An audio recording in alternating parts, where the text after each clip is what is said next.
Assalamualaikum warahmatullahi wabarakatuh. Alhamdulillah wassalatu wassalamu ala Rasulillah. Selamat datang di pelajaran Excel bagian ke-7, mungkin di sini bagian 6. Tentang apa nih? Tentang menghitung tanpa kalkulator. Yes, Excel itu tempat menghitung yang lebih advance, bahkan lebih canggih daripada kalkulator sendiri. Kenapa? Karena dari semua sel-sel yang kita punya, data-data itu dengan mudah kita gampang menghitungnya dengan rumus apapun. Yes.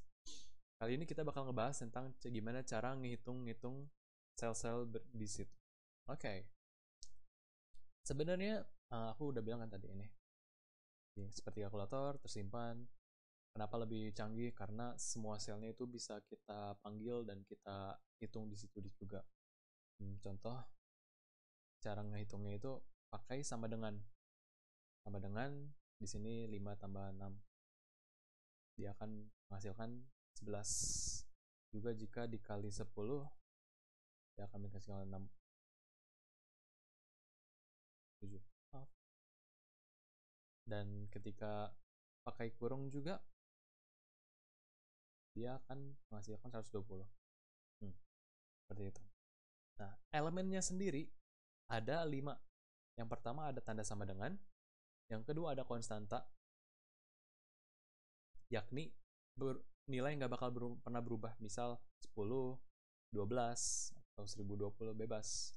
Atau lalu operator itu ada tambah kurang kali bagi.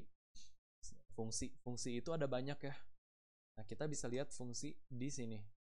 Ada average, sum, if, hyperlink, dan lain sebagainya. Kan bisa banyak banget. Lalu ada alamat sel yang diacu. Seperti ini. Nah, ini B1, B2, B3, B3, dan sebagainya. Oke, kita udah tahu bahwa elemen-elemennya itu ada 5. Prioritas operator. Tentu aja perhitungan di Excel tuh pakai prioritas. Semua orang punya prioritas ya. Prioritasnya itu ada ya seperti matematika, dan ini ada tambahan sedikit. Ini titik 2 yang paling penting, spasi, koma, negasi, persen, pangkat, perkali pembagian, tambah kurang, gabungan 2 teks, lalu ada yang menghasilkan perbandingan nilai benar atau salah. Nah, tentu aja ini bakal ngerjain yang di tanda kurung dulu. Kita bakal coba 5 tambah 7 di sini. Tentu aja hasilnya 12 jika kita jadikan sebagai rumus. Namun, ketika kita kurung dan dikalikan dengan 10, maka hasilnya dia bakal menjadi 120. Nggak seperti ketika kita hilangin kurungnya. Dia bakal perkalian duluan. Nah, itu kalau dilihat dari sini malah 7 kali 10 ditambah 5 kayak gitu. Oke, kita udah tahu strukturnya. Sekarang kita bakal ngebahas tentang cara ngeditnya. Nah, tentu aja sel ini bisa diedit, copy, dan dirubah ya. Untuk editnya sendiri di rumus ini kita bisa ngedit seperti biasa yang kita udah pelajarin terlebih dahulu, yang sebelum-sebelumnya ya, copy, paste, dan sebagainya. Nah, sedangkan untuk edit kalian mencet F2 atau kalian bisa lihat klik rumusnya seperti biasa. Namun untuk copy kalian bisa Ctrl C, pilih sel yang mau diaktifin, kalian paste aja, Ctrl V, seperti itu. Mudah. Rumusnya nggak berubah tetap. Nah, menyalin dari hasil perhitungan. Nah, berbeda dengan kedua cara di atas, mengcopy hasilnya rumus. Nah, untuk nge-copy hasilnya aja, ya seperti biasa, kalian cukup paste values-nya aja. Jadi rumusnya nggak ke bawah. Kayak gitu. Nah, sekarang bakal kita bahas tentang acuan relatif. Terkadang ini tuh berubah-berubah. Ini aku bakal coba. Ketika 5 dan 6. Dan kita bakal jumlahin ini. 11. 5 tambah 6, 11. Tapi ketika kita copy rumusnya ini ke kolom ini, dia bakal 17, bukan ke 5 sama 6. Kenapa? dia berubah ternyata. Berubah malah jadi C2 ini ke tambah D2. 6 tambah 2 jadi 6 tambah 11 jadi 17. Sama juga dengan ini kita copy. Dia bakal ngejumlahin 11 dan 17. Oh, berarti dia bakal pindah ke kanan. Nah, gimana sih cara biar nggak pindah? Nah, oke. Cara biar nggak pindah itu dengan ini. Dengan tanda dolar ketika perhitungannya. Nah, ini tuh bisa di acuan. Aku punya contohnya di sini. Nah,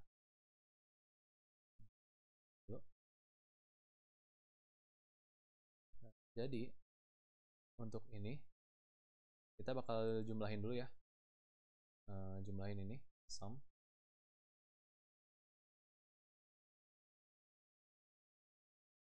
Ya kan? Nah, untuk total ininya kan aku bakal tulis tambah dengan ini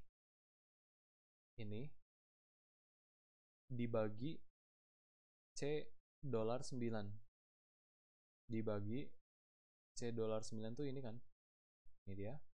Tapi aku tuh pengen ini tetap di C9 gak berubah, jadi aku kasih dolar di dongnya. Oke, lalu aku tarik ini supaya aku delete dulu ya. Aku tarik supaya dia sama kayak gitu. Lihat dia nambah C6, ini C5, C6, C7, C8, tapi C9 nya dia tetap. Itu dia. Nah, ini kok pertanyaan, kenapa dolarnya ada di depan 9? Berarti yang 9 ini nggak bakal berubah.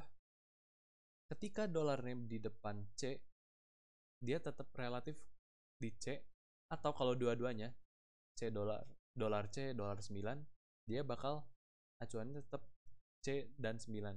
Oke. Segitu. Lalu kita bakal, nah, tentu aja kita ngitung ini pasti perlu bantuan fungsi ya. Fungsi itu tadi kita udah sebutkan dan banyak banget. Ini dia function. Function itu ada average, sum, if, hyperlink, count, max, dan lain-lain sebagainya. Kita butuh bantuan itu karena jika rumusnya A1 tambah A2 tambah A3 tambah A, jadi kayak misalnya ya ditulis gitu satu-satu. Kita cukup pakai function sum ditambah dengan rumusnya. Yes, sum itu function ya, penjumlahan itu function. Oke, mengaktifkan fungsi. Nah, tentu aja tadi aku udah sebutin pakai tanda sama dengan, lalu diketik nama fungsinya. Di sini aku pakai sum, lalu kita tulis apa data-datanya. Nah, terus di enter, tutup kurung jangan lupa. Tapi kalau Excel sekarang nggak pakai tutup kurung, di enter langsung bisa. Terkadang mungkin Excel yang lama masih nggak ini ya. Tapi ada cara yang lebih gampang. Kalian tadi kayak seperti aku, sum, klik ini, terus pakai shift lalu klik kiri, lalu di enter. Gitu. Nah, lebih mudah dengan wizard. Di sini wizard maksudnya ini. Kalau di ini formulas di 2019 Excel, klik formulas di home, formulas, insert function. Nah, kalian bisa menggunakan banyak function di sini. Misal aku bakal rata-rata, function rata-rata. Aku bakal ngegunain di sini datanya ini sampai sini. Rata-rata dari data ini berapa sih? Oh, segini berarti rata-ratanya. Nah, selesai dari materi menghitung tanpa kalkulator. Jangan lupa dikerjain latihannya kalau ada. Terima kasih banyak. Assalamualaikum warahmatullahi wabarakatuh. Semoga membantu.